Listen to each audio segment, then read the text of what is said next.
음. 또 지메일 같은 경우는 되게 사용하기 재밌는 기능들이 많이 있는데요. 지금 보시면은 새로 이메일 보내는 게 창이 떴죠? 받는 사람은 보낼 수 있고요. 그 참조나 숨은 참조를 사용해서 다른 사람한테 같이 참조시킬 수가 있습니다. 아마 다들 아시겠지만 원래 받아야 되는 사람들은 받은 사람 쪽에 넣으시면 되고요. 참조나 숨은 참조, 특히 참조 쪽은 이 이메일 내용이 주고받는 것을 알아줄 사람이 있을 때 계속 넣어주는 곳입니다. 보통 CC라고도 하죠. 근데 만약에 어떤 사람들 저한테 메일이 왔어요. 근데 참조에 두 사람이 들어가 있어요. 그럼 제가 답장을 할 때도 이 참조에는 그 두 사람을 넣어주는 게 맞는 겁니다. 그래서 이 참조의 사람을 빼뜨리지 않도록 주의하시고요. 안 그러면 굉장히 곤란한 상황에 처할 수 있습니다. 그 숨은 참조는 이제 내가 보내는 내가 보내거나 보내는 메일을 몰래 받아보게 하는 겁니다. 보통 일반적으로는 자기가 지금 다른 메일 같은 거 넣어가지고 제대로 메일 갔는지 뭐 이런 용도로 쓰기도 하고 다양하게 쓸 수가 있겠죠. 이 부분은 제목이 들어가는 곳이고요. 이 부분은 본문이 들어가는 곳입니다. 그냥 좀 잠깐 이따가 쓸래 하면 이렇게 내렸다가 다시 늘려서 사용할 수도 있고요. 이 부분을 누르면은 화면이 일찍하게 와가지고 쉽게 볼 수가 있습니다. 여기 방금 나왔지만 Shift 누르고 얘 누르면은 새 창을 떠가지고 아예 독립된 창에서도 입력을 할 수가 있고요. 그래서 이렇게 이메일 쓰는 거에만 집중을 할 수가 있습니다. 몇 가지 HTML을 지원해주는 양식들을 제공해주고 있어서 좀 더 잘 코드를 쓸 수 있도록 도와주고 있죠. 이 부분은 글꼴입니다. 한글은 글의 선택 여지가 별로 없지만은 어쨌든 글꼴을 바꿀 수 있게 되어 있고요. 이 부분은 글자 크기입니다. 그래서 좀 너무 작다, 크게 볼래, 크게 보낼래 라고 하시면 이렇게 아주 크게 보내시면은 굉장히 뭔가 크게 보이죠? 그리고 이제 강조할 부분, 이게 볼드체로 하거나 밑줄 긋거나 이게 뭔가 삐뚤어지게 보이고 싶을 때 이탈릭이라고 하죠.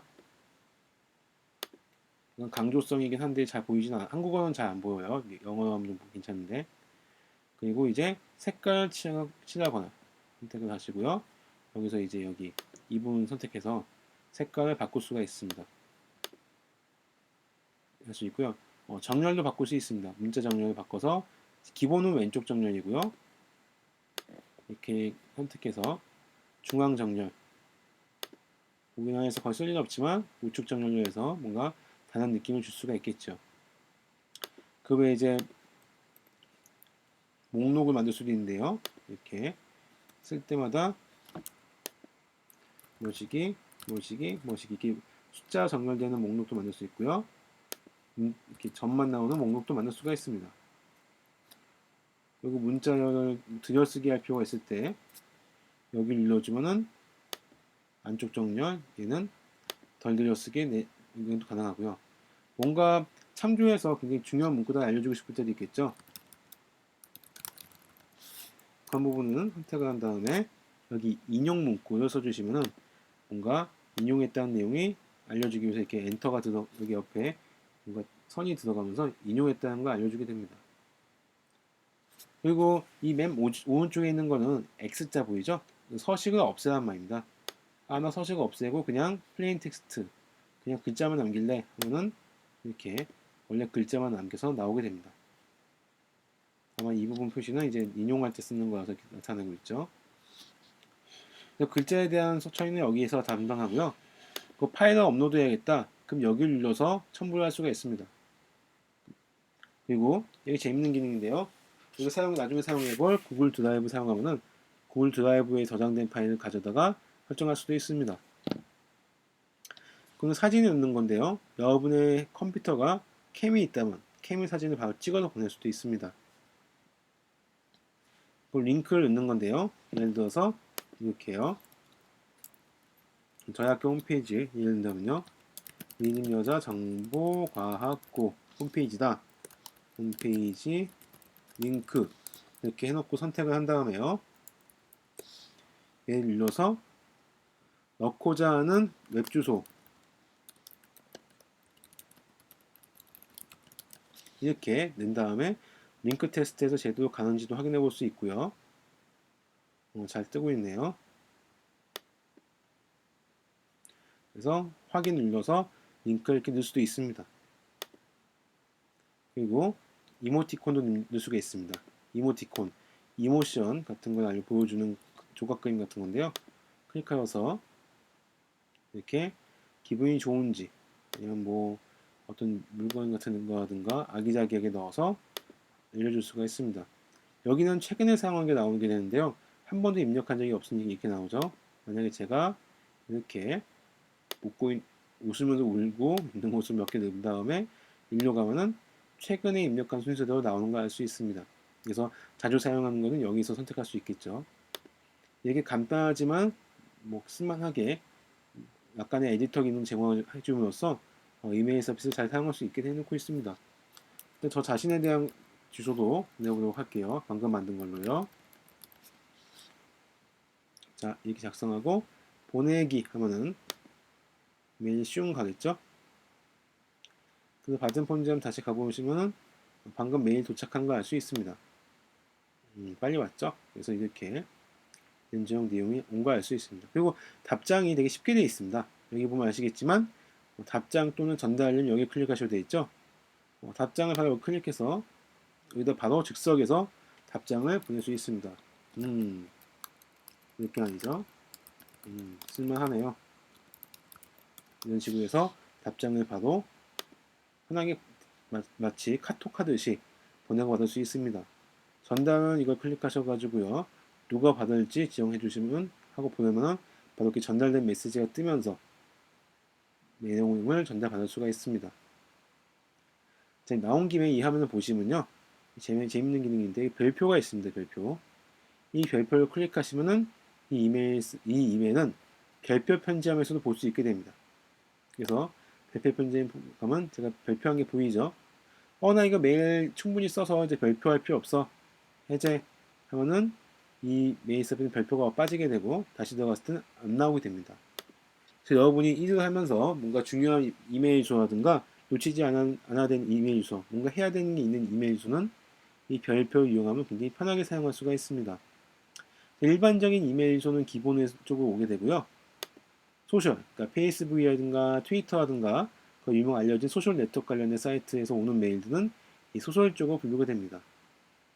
프로모션은 보통 광고 메일 같은 거 이런 것들이 일로 오게 됩니다. 그래서 아마 여러분이 메일을 뭐 뉴스레터 같은 거 신청했으면은 대부분 다 프로모션 쪽으로 가게 될 겁니다. 받은 편지함을 사용할 수 있고요. 아까 말했듯이 별표 편지함을 이용하면은 효율적으로 이메일을 관리할 수 있습니다. 그래서 굉장히 메일이 주메일 메일 많이 오와도 얘만 걸쳐놓고 본다면 나중에 찾을 때 매번 다 뒤지는 게 아니라 별표 편지함만 가면 바로 볼 수 있겠죠. 보낸 편지함은 있는 그대로 보냈던 메일들이 쌓여 있는 곳이고요. 임시 보관하면 쓰다가 말았던 글들이 나오게 됩니다. 예를 들어서 뭐 책을 쓰다가 도중에 창을 닫았다든가 컴퓨터가 꺼졌을 때 다시 얘를 누르면은 그 쓰던 것이 남아 있을 겁니다. 이거 인터넷이 된다는 가정을 해요. 그 밑에 여기 더보기를 누르면 여러 가지 메뉴가 더 있는데요. 중요 편지함은 여러분이 내용 주고받았을 때 중요하다고 자의적으로 판단되는 메일, 즉 G메일이 이건 좀 구분하는데요. 이 사람하고 매일 이 주소하고는 매일 내용을 잘 주고받더라. 뭔가 중요한 것 같다 하면 여기에 표시가 됩니다. 치팅 보관하면 여기 여러분이 치팅 서비스를 이용할 때 대화했던 내용들이 기록이 남는 거고요. 그리고 전체 보관하면 모든 메일을 다 보는 겁니다. 받은 편지함도 모두 다 보이는 거 아니야? 그럴 수 있는데 G메일에서는 재밌게도 보관이라는 개념이 있습니다. 보관 개념. 다른 이메일에서는 사용하지 않는 이메일 존 삭제를 하는데요. G메일은 용량이 15기가나 제공하는 만큼 굳이 삭제하지 말라고 합니다. 그냥 보관해서 보이지 않게만 하라. 나중에 필요할 때도 있지 않느냐 이런 개념입니다. 그래서 받은 편지하면서 일단 메일 받아서 본 다음에 나 이메일 다 해결했어. 그러면 삭제를 하는 것이 아니라 보관 누르면은 이 이메일 주소는 관련된 이메일 주소까지 합쳐서 다 보관 처리가 됩니다. 그래서 이제 마치 삭제된 것처럼 보이는데요. 여기 더보기 가서 전체 보관함에 가면은 그대로 남아있는 걸 알 수 있습니다. 그 만약 경우를 대비하는 거죠. 그래서 저 같은 경우는 대부분 다 보관으로 돌리게 됩니다. 이런 메시지 내용이 나왔죠. 그리고 여기 보면 이제 중요도, 스팸 신고하는 게 있습니다. 그래서 이걸 누르면 스팸 메일인 것 같아. 금방 왔으면 좋겠어요. 이걸 누르면 스팸 신고 처리가 되고요. 삭제도 가능합니다만, 보관이 있으니까 굳이 그럴 필요가 없다라고 말하고 있죠. 그리고 이렇게 뭐 이동하는 것도 가능하고요. 다른 탭으로 이동도 가능합니다. 자, 그 라벨이라는 게 있는데 구글에서는 되게 특이한 개념입니다. 구글은 라벨 기반으로 작동합니다. 그게 무슨 소리지? 네이버 등은 다음 같은 경우 대부분 다 폴더 단위로 사용되거든요. 즉 무슨 말이냐? 이 받은 편지함이 이런 받은 편지함 개념으로 해서 폴더식으로 만들어서 이 이메일 주소를 그 폴더로 옮기면서 작업하게 됩니다. 다분히 여러분 컴퓨터에서 파일 관리하듯이 하는데요. 근데 문제 이렇게 할 때 항상 고민되는 게 걸쳐져 있는 거죠. 예를 들어서 어떤 사람한테 왔는데 이 사람이 학교 선배이기도 하고 회사 사람이기도 하고 그렇다. 그럼 과연 이 메일은 회사 쪽에 분류해야 되냐 아니면 학교 쪽으로 분류해야 되냐 이게 고민하게 되죠. 근데 이런 태그는 라벨은 마치 여러분이 그 포스트잇 붙이듯이 여러 개 붙일 수 있기 때문에 이메일 한 개에다가 아까 전 학교 라벨도 붙이고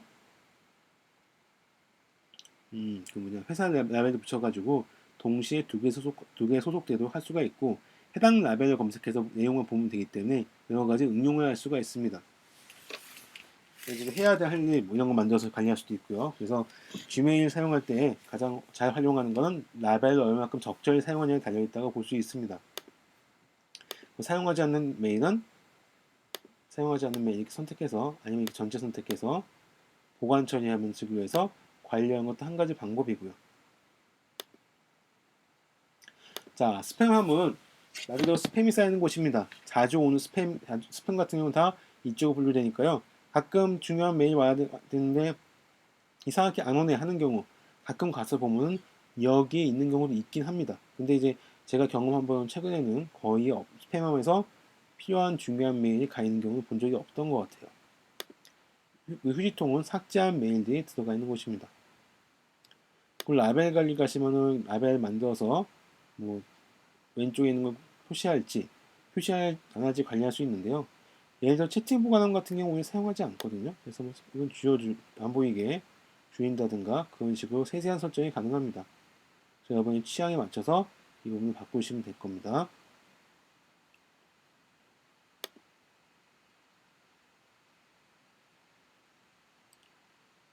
일단 지메일 자체에 대한 설명은 여기까지 하도록 하겠습니다.